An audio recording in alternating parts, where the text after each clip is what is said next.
আজি আমৰিখোৱা গাঁৱৰ নিপেন দাস নামৰ এগৰাকী ব্যক্তিয়ে তেওঁ কঠীয়া সিঁচি থাকোঁতে কঠীয়াৰ বীজৰ লগত বিষ মিহলাই তেখেতে পথাৰত কঠীয়া সিঁচিছিলে আৰু সেই কঠীয়া বীজ খাই পেলাই অজস্ৰ কপৌ চৰাই 200ৰো অধিক কপৌ চৰাই আৰু লগতে শালিকা আৰু এনেকুৱা ধৰণৰ বিভিন্ন প্ৰজাতিৰ চৰাইৰ আজি মৃত্যুমুখত পৰিছে। আৰু এই চৰাইসোপা দেখি পেলাই আমি অত্যন্ত দুখ প্ৰকাশ কৰিছোঁ, অত্যন্ত বেয়া লাগিছে মনত।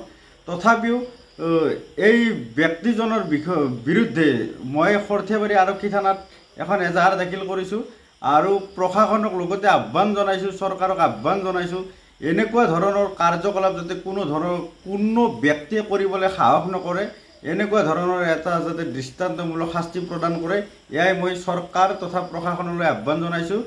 আৰু ভৱিষ্যতে এনেকুৱা কাৰ্যৰ পৰা সকলোৱে বিৰতি থাকক। পশু পক্ষী আমাৰেই বন্ধু, গতিকে চৰাই চিৰিকটি আমাৰেই বন্ধু। আজি কঠীয়াৰ বীজটো খোৱা বুলিয়েই এজন কৃষকে যদি চৰাইটো নিধন কৰে, তেতিয়াহ'লে সেই কঠীয়াৰ যিবিলাক পোক লাগিব, কঠীয়াটো ডাঙৰ হ'লে ধান হ'লে যিবিলাক পোক লাগিব, সেই পোক পতংগবিলাকে কিন্তু এই চৰাই চিৰিকটিয়ে খাই পেলাই আমাৰ কৃষকসকলক ৰক্ষা কৰি আহিছে। নহ'লে খেতি পথাৰ গোটেই পোক পতংগই নাইকিয়া কৰি পেলালেহেঁতেন। গতিকে চৰাই আমাৰ বন্ধু, চৰাইক আমি কেতিয়াও শত্ৰু জ্ঞান কৰিব নালাগে।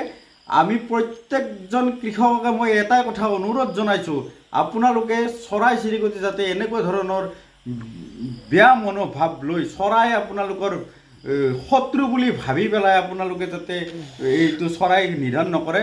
চৰাই আমাৰ বন্ধু, কৃষকৰ বন্ধু হিচাপে বিষ প্ৰদান কৰি 220জনী কপৌ চৰাই মৃত্যু হৈছে। তাৰ বাবে আমি নেশ্যনেল বেকনৰ পৰা গৰিহণা দিছোঁ। অতি নিন্দনীয় এটা কাম, যিটো কাম তেখেতে কৰিলে এটা ঐতিহ্যমণ্ডিত গাঁও আমৰিখোৱাৰ কাৰণে আজি এটা অতি লজ্জাজনক কথা। আজি আমাৰ এনেকুৱা সময়ত য'ত চৰাই বিলুপ্ত হৈ যাব, এনেকুৱা চৰাই হত্যা কৰাত আমি এটি দুখ প্ৰকাশ কৰিছোঁ।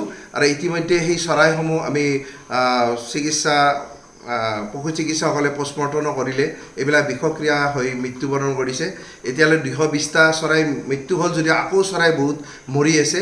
গতিকে কৃষক যিটো আছে, কৃষকৰ সহজ সৰলতা কৃষকৰ কাৰণে এইটো বদনাম হৈছে। গতিকে এইটো আমি দুখ প্ৰকাশ কৰিছোঁ। গতিকে তেখেতৰ অতি শীঘ্ৰে তেখেতক শাস্তি প্ৰদান কৰাটো আমি বিচাৰিছোঁ, ন্যায় বিচাৰিছোঁ। অহাকালি তেখেতক আদালতত হাজিৰ কৰা হ'ব। গতিকে আমি আশা কৰোঁ তেখেতক যাতে উপযুক্ত শাস্তি প্ৰদান কৰি এনেকুৱা কাম দ্বিতীয়বাৰ কোনোৱে যাতে নকৰে, এটা সকিয়নি হয়, তাৰ বাবে আমি চৰকাৰৰ ওচৰত আহ্বান জনাইছোঁ।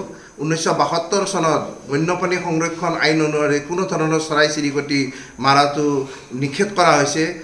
নেশ্যনেল বেকনৰ বৰ্তমান নেশ্যনেল বেকনে স্থানীয় চৰাই আৰু যিবিলাক কণী বা সংগ্ৰহ কৰাৰ কাৰণে এটা শদিয়াৰ পৰা ধুবুৰীলৈ এটা জাগ্ৰত এটা সচেতনতাৰ সৃষ্টি কৰাৰ কাৰণে তেওঁলোকে ব্যৱস্থা কৰিছে।